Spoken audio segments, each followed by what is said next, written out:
Hello friends, आपका स्वागत है मेरे यूट्यूब चैनल अकाउंट्स फोबिया में। तो आज हम देखेंगे डीके गोयल बुक का सॉल्यूशन 43। टॉपिक है revaluation of assets and liabilities.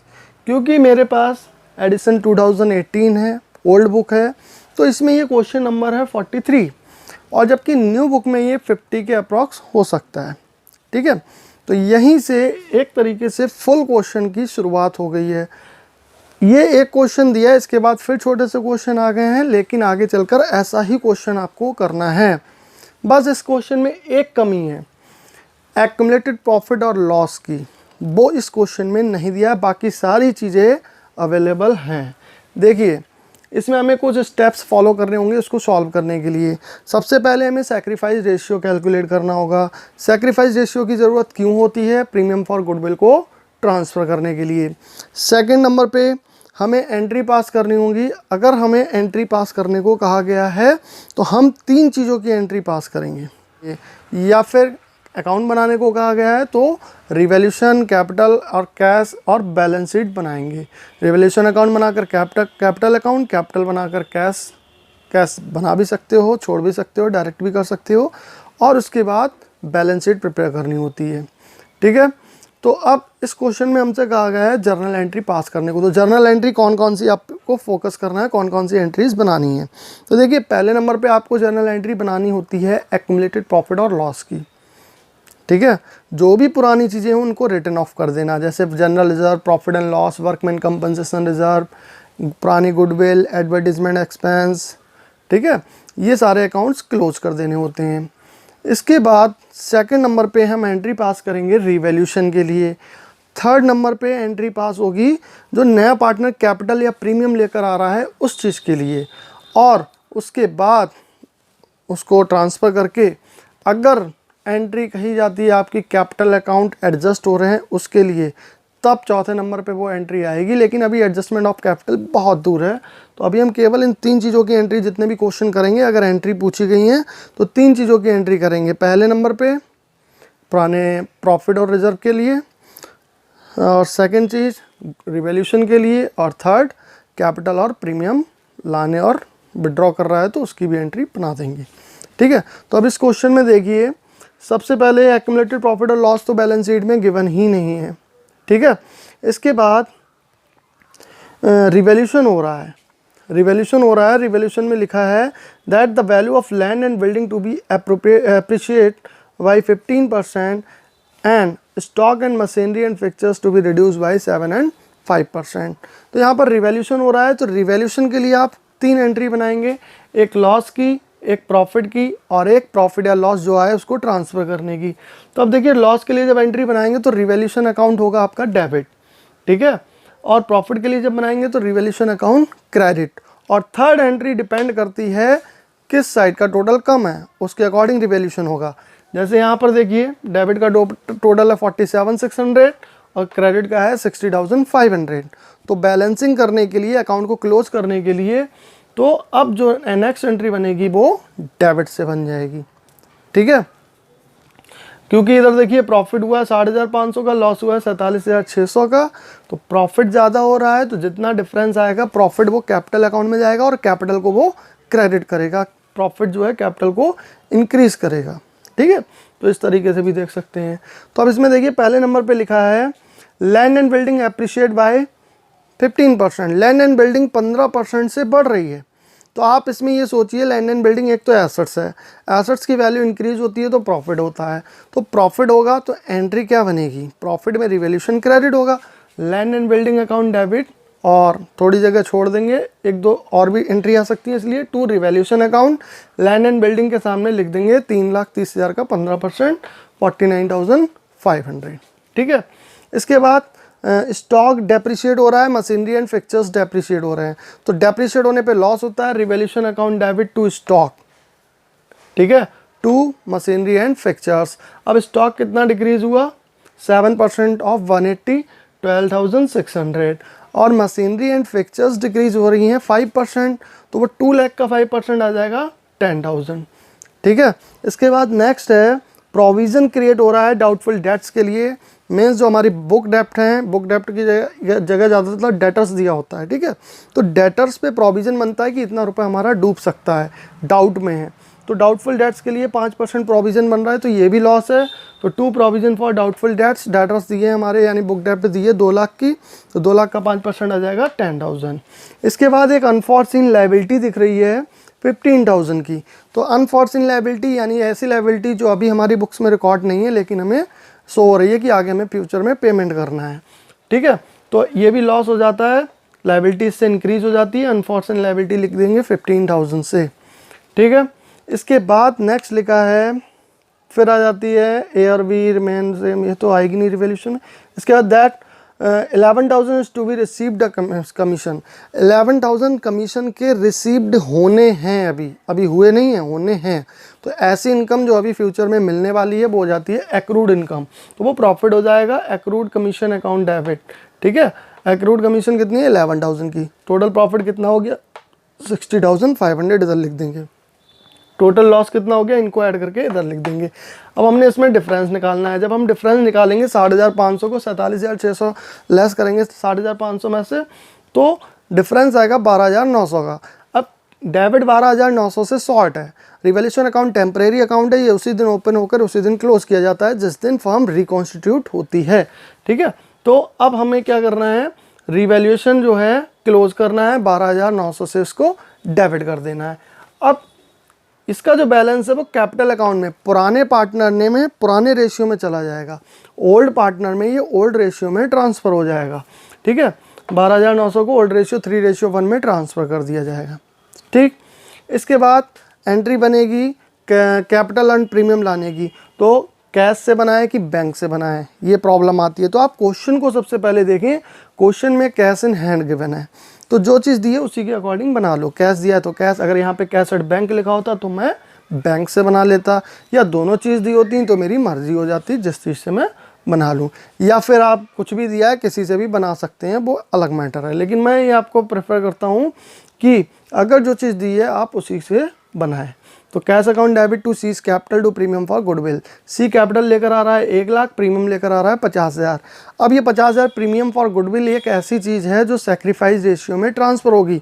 बाकी जितनी भी चीज़ें होती हैं, चाहे हमारा एक्युमुलेटेड प्रॉफिट और लॉस हो, चाहे रिवॉल्यूशन का प्रॉफिट या लॉस हो, वो सारी ओल्ड रेशियो में ट्रांसफ़र होती हैं। लेकिन premium for goodwill sacrifice ratio में। अब क्वेश्चन में सैक्रिफाइस रेशियो निकालना होगा, तो देखिए यहाँ पर लेट वाले मेथड से आप न्यू रेशियो निकालेंगे और फिर ओल्ड माइनस न्यू करेंगे तो सैक्रिफाइस रेशियो भी वही आ जाएगा, ठीक है, जो आपका ओल्ड रेशियो है। क्योंकि लेट मेथड दिया है, क्योंकि कोई इन्फॉर्मेशन नहीं दी होती है, तो लेट मेथड के अकॉर्डिंग वही सैक्रिफाइस रेशियो आ जाता है, ठीक। तो 3:1 आ गया सैक्रिफाइस रेशियो। अब इस प्रीमियम फॉर गुडविल को ट्रांसफ़र कर दिया जाएगा 50,000 को 3:1 में, ठीक है। 37,500 और 12,500 आ जाएगा। इसके बाद इसमें लिखा है हाफ गुडविल वो विड्रॉ भी कर रहे हैं। जो इनको गुडविल मिली है ये इसके हाफ विड्रॉ कर रहे हैं। 37,500 का हाफ 18,750 और 12,500 का हाफ 6,250। ए और बी विड्रॉ करेंगे तो इनकी कैपिटल रिड्यूस होगी, डेबिट हो जाएगी। अभी इनको गुडविल मिली थी, कैपिटल इंक्रीज होगी, क्रेडिट हो गई थी, ठीक है। टू कैश अकाउंट, कैश कम हो जाएगा 25,000 से, ठीक है।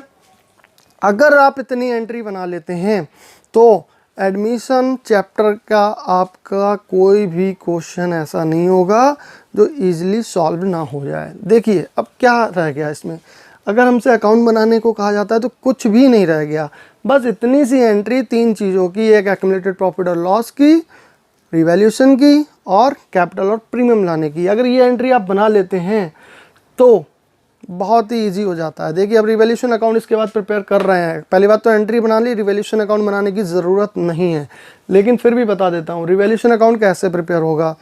जो आप अकाउंट बना रहे हैं आप उसी चीज़ को इस एंट्री में ढूंढें, ठीक है। तो आप रिवैल्यूएशन अकाउंट बना रहे हैं तो रिवैल्यूएशन अकाउंट को ढूंढें। डेबिट में लिखा है तो डेबिट में आ जाएं, इसके अपोजिट जितनी चीज़ें लिखी हैं वो सब डेबिट में इधर लिख दें और अमाउंट इनके सामने जो जो है वो राइट कर दें। इसके बाद रिवैल्यूएशन को फिर ढूंढो, क्रेडिट में लिखा है तो क्रेडिट में आ जाएं, जो इसके अपोजिट डेबिट में लिखी हैं ये चीज़ें आ जाएंगी, इधर वही अमाउंट आ जाएगी। फिर रिवैल्यूएशन ये आया है डेबिट में तो डेबिट में आ जाएं और ए और बी यानी पार्टनर्स कैपिटल लिखा हुआ है, पार्टनर्स कैपिटल लिखकर ए और बी में ये अमाउंट लिख दें। तो रिवैल्यूएशन का काम खत्म हो गया, रिवैल्यूएशन अकाउंट क्लोज हो गया, दोनों साइड का टोटल इक्वल। ठीक, इसके बाद बनता है पार्टनर्स कैपिटल अकाउंट। अब जब पार्टनर्स कैपिटल अकाउंट बनाओगे तो सबसे पहले बाय बैलेंस बीडी लिखना होगा, जो पुरानी कैपिटल है उनकी ओपनिंग कैपिटल जिसको हम बोलते हैं। तो ओपनिंग कैपिटल लिखोगे 4 लाख और 2 लाख जो बुक में दे रखी है। इसके बाद आपको यहाँ से ए और बी और सी तीनों का नेम फाइंड करना है जर्नल एंट्री में। तो यहाँ देखिए इस एंट्री में ए बी सी तीनों में से किसी का भी नेम नहीं है, इसमें भी नहीं है। रिवैल्यूएशन में दिया है, किस साइड में दिया है? क्रेडिट में। तो क्रेडिट में लिख देंगे बाय रिवैल्यूएशन और जो इनके सामने अमाउंट है वो राइट कर देंगे। ठीक है, इसके बाद इस एंट्री में सी का नेम दिया है।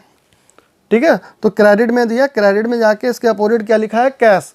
कैश लिख देंगे 1 लाख जो कैपिटल के सामने अमाउंट है। इसके बाद ए और बी का क्रेडिट में दिया है, तो क्रेडिट में आके इसके अपोजिट क्या लिखा है? प्रीमियम फॉर गुडविल, उसको राइट कर देंगे और अमाउंट फिल कर देंगे। इसके बाद ए और बी का डेबिट में दिया है, तो डेबिट में आके इसके अपोजिट कैश दे रखा है वो लिख देंगे। ठीक है, इतना आप कर लेते हैं। फिर हमें टोटलिंग करके बैलेंस निकालना होगा। इस साइड का टोटल करके ये माइनस करिए, बैलेंस सी डी, इधर का टोटल करके ये माइनस करिए, बैलेंस सी डी, ये आ गया। इसके बाद एक अकाउंट और आप प्रिपेयर कर सकते हैं, कभी कभी क्वेश्चन में कह देते हैं प्रिपेयर करने के लिए, ये प्रिपेयर कैश और बैंक अकाउंट। ठीक है, तो कैश अकाउंट देखो बहुत ही सिंपल है। इसका पुराना बैलेंस सबसे पहले डेबिट में लिखा जाएगा, टू बैलेंस बी डी 40,000 जो बुक में दिया होगा, जो बैलेंस शीट में आपको दे रखा होगा पहले से। अब आप सबसे ज़्यादा कंफ्यूज इसमें होते हैं कि मैंने इसका बैलेंस बीडी इधर लिखा था और इसका इधर। तो हमेशा ध्यान रखिए, आप कोई भी अकाउंट बना रहे हैं सबसे पहले उसका नेचर देखिए कि वो एसेट्स है कि लायबिलिटी है। ठीक है, अगर एसेट्स है तो एसेट्स का बैलेंस होता है डेबिट, तो उसको डेबिट में लिखना है उसका पुराना बैलेंस। अगर लायबिलिटी में दिया है वो अकाउंट तो लायबिलिटी का होता है क्रेडिट बैलेंस, तो उसको इधर लिखना है। ठीक, तो ये एसेट्स है तो इसका बैलेंस इधर लिखा हमने। अब इसका लेजर कर देंगे। कैश अकाउंट को ढूंढिए आप, कैश अकाउंट किधर है? ये है डेबिट में, तो डेबिट में ये अपोजिट इसके दो चीज़ें दी हैं 1,50,000 से, ये लिख देंगे। इसके बाद कैश अकाउंट लिखा है ये क्रेडिट में, यहाँ पे ए और बी लिखे हैं तो ये लिख देंगे और बैलेंस सी डी निकाल देंगे 1,65,000। आपका क्वेश्चन लगभग हो गया। इसके बाद आपको बैलेंस शीट और बनानी है बस। तो बैलेंस शीट तो बहुत ही सिंपल है, देखिए आप कैसे बनेगी। बैलेंस शीट के लिए आप जो अकाउंट आपने बनाए हैं सबसे पहले उसका बैलेंस नया वाला लिख लीजिए। ठीक है, ये बैलेंस शीट का फॉर्मेट हो गया लायबिलिटी और एसेट्स के साथ। तो आपने कैश अकाउंट बनाया, कैश का नया बैलेंस राइट करेंगे। यहाँ पर क्या है? 1,65,000।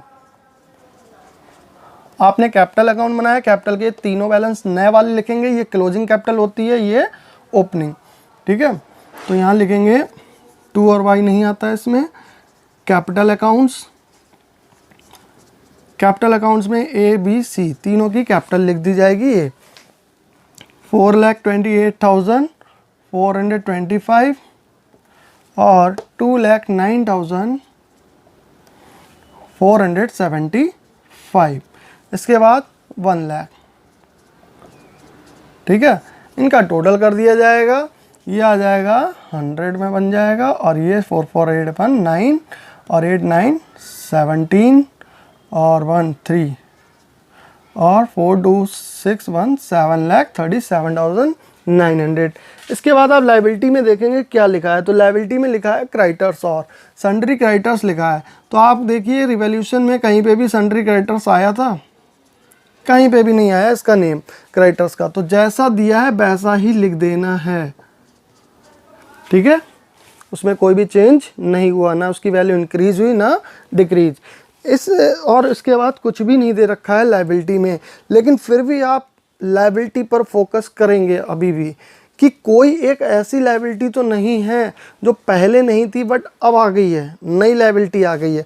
तो आप यहाँ पे देखेंगे 2 लायबिलिटी आपको दिख रही हैं, एक प्रोविजन फॉर डाउटफुल डेट्स और एक अनफोर्सिन लायबिलिटी। तो आप दोनों को इधर लिख सकते हैं, लेकिन प्रोविजन फॉर डाउटफुल डेट्स इधर ना लिखकर आप डेटर्स में से भी लेस करा सकते हैं। 2 ऑप्शन है, दोनों में से आप कोई सा भी करिए, आपका दोनों साइड का टोटल इक्वल ही आएगा। ठीक है, दोनों तरीके हैं। तो आप क्या करिए, चाहे इधर लिख लीजिए चाहे इधर लेस कर दीजिए, क्योंकि अगर बुक से आंसर मैच करना है तो लेस करके इधर लिख देते हैं, ठीक है। और केवल इधर अनफॉर्सीन लायबिलिटी को लिखा जाएगा, तो यहाँ लिख देंगे अनफॉर्सीन लायबिलिटी कितनी है 15,000, ठीक है। और एसेट्स देखेंगे इसी तरीके से, तो एसेट्स कितनी है देखिए, पुरानी इसमें दी हुई, कैश इन हैंड तो हो गया, बुक डेप्ट दिया है, बुक डेप्ट 2 लाख का था और इसके अगेंस्ट प्रोविज़न ये बनाई है, कितनी बनाई है 10,000 की, तो ये 2 लाख में से ये बुक डेप्ट में से लेस प्रोविज़न कर देंगे, लेस प्रोविज़न 10,000, ठीक है। तो यह रह जाएगा 1,90,000 का। इसी टाइप से नेक्स्ट एसेट्स है हमारी स्टॉक, 180 का दिया है, तो स्टॉक डिक्रीज हुआ था, 180 का था, 180 में से 12,600 माइनस कर देंगे, तो 167,400 बचेगा, ठीक है। इसके बाद नेक्स्ट एसेट्स है मशीनरी एंड फिक्चर्स, तो मशीनरी एंड फिक्चर्स जो है वो आपकी 2 लाख की बनती और इस पर डेप मतलब इसकी वैल्यू रिड्यूस हो गई थी 10,000 से, तो डायरेक्ट लेस करके लिख सकते हैं आप 1,90,000। इसके बाद दे रखा है land and building, land and building की वैल्यू इंक्रीज हुई थी, 330 की पहले थी, 49,500 की और वैल्यू बढ़ गई थी, तो ये कितनी हो गई 3,79,500 की। इसके बाद भी आपको देखना है सारी एसेट्स होने के बाद कोई नई एसेट्स तो क्रिएट नहीं हुई थी, तो यहाँ पर एक न्यू एसेट्स क्रिएट हुई थी, एक्रूड कमीशन, एक्रूड कमीशन, ठीक है। तो एक्रूड कमीशन को आपको लिखना है, एक्रूड कमीशन कितना था 11,000 का, जो मिलना अभी बाकी है, तो वो एसेट्स हो जाती है। अब दोनों साइड का आप टोटल कर लीजिए, इक्वल आ जाएगा। देखिए यहाँ पर 900 तो ये हो गया, 5712 1 इधर आ गया, 31459 और 10 और ये 17310 और 1 11,02,900, ठीक है। इस साइड का टोटल करेंगे आप तो ये आ जाएगा 5 और 4 9, इसके बाद 9 और 7 16 16 और 1 17 17 और 5 22 2 कैरी, तो 6 और 2 8 8 और 9 17 17 और 6 23 23 और 9 32 32 और 7 39 और 1 40, अब आ गया 4 4 और 1 5 6 7 8 8 और 3 11, तो 11,02,900 इधर का भी आंसर आ गया। इसी तरीके से ये सॉल्व करना है, बस आपको ये स्टेप्स फॉलो करने हैं। सबसे पहले सेक्रीफाइस रेशियो, फिर एक्यूमुलेटेड प्रॉफिट और लॉस का ट्रीटमेंट मीन्स उसकी एंट्री बना लीजिए, और फिर रिवैल्यूएशन की एंट्री और कैपिटल और प्रीमियम लाने की एंट्री, विड्रॉ हो रही है गुडविल तो विड्रॉ की एंट्री। उसके बाद 1-2 एंट्री और बढ़ेंगी, लेकिन वो अभी क्वेश्चन नंबर 80 के आसपास बढ़ेंगी, अभी नहीं, ठीक है, क्वेश्चन नंबर 80 के बाद। तो डिफ़िकल्ट नहीं है, और एंट्री पे ज़्यादा फोकस करिए। एंट्री पे इसलिए कह रहा हूँ फोकस करिए क्योंकि अकाउंट बनाना इससे भी ईजी है, एंट्री से भी ईजी है। अगर आप एंट्री बना के अकाउंट बनाते तब तो ईजी है, लेकिन अकाउंट डायरेक्ट भी बना सकते हैं, लेकिन डायरेक्ट अकाउंट बनाने में कहीं ना कहीं मिस्टेक हो जाती है, ठीक है। और जब कहीं ना कहीं मिस्टेक होगी तो फिर नंबर हाफ हो जाएंगे। और एक बात है, अगर आप अकाउंट की ही प्रैक्टिस करते हैं तो आपको बहुत बड़ा लॉस हो सकता है। कैसे लॉस? इस तरीके से हो सकता है क्योंकि आपने अगर एंट्री बनाने की प्रैक्टिस की और एंट्री बनाने की प्रैक्टिस नहीं की, अकाउंट बनाने की ही प्रैक्टिस की, और ज़्यादातर एग्ज़ाम में कभी कभी 8 मार्क्स का क्वेश्चन होता है, एंट्री पूछ लेते हैं। अब एंट्री पूछ लेते हैं, आपको एंट्री अच्छे से आती नहीं, या आती हैं तो अकाउंट से एंट्री बनाना आता है, डायरेक्ट एंट्री बनाना नहीं आता है, तो उसमें प्रॉब्लम होगी। अगर आप अकाउंट बनाकर फिर एंट्री बनाएंगे तो आपका डबल टाइम कंज्यूम होगा, ठीक है। एक क्वेश्चन 8 नंबर का करोगे, एक छोड़ दोगे, तो वहाँ पर आपको बहुत ज़्यादा लॉस होगा। इसलिए आप एंट्रीज़ की प्रैक्टिस करिए, या फिर ऐसा करिए, बुक में जब कहा है एंट्री बनाओ तो एंट्री ही बनाओ, खाली ओनली एंट्री, अकाउंट मत बनाओ। और जब कहा अकाउंट बनाओ तो अकाउंट बनाओ डायरेक्ट विदाउट एंट्री, तो आपकी दोनों की प्रैक्टिस होती रहेगी। तो आप क्वेश्चन के नीचे देख लेना, कभी आपको अकाउंट्स कहेंगे, कभी एंट्री कहेंगे। अगर आपसे एंट्री कह रहे हैं, आप अकाउंट ही बनाकर आंसर निकालते ही जा रहे हैं, क्योंकि आंसर तो सबके सेम ही होंगे। कैपिटल अकाउंट का चाहे आप एंट्री बनाएं चाहे अकाउंट बनाएं, वही आना है। रिवोल्यूशन का चाहे आप एंट्री बनाएं चाहे अकाउंट बनाएं, वही आंसर आना है। लेकिन आप अगर अकाउंट बनाते चले गए तो फिर बाद में एंट्री नहीं बना पाएंगे, जबकि जर्नल एंट्री बेस होता है अकाउंट्स का।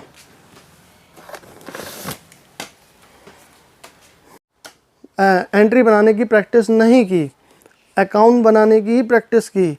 और ज़्यादातर एग्ज़ाम में कभी कभी 8 मार्क्स का क्वेश्चन होता है, एंट्री पूछ लेते हैं।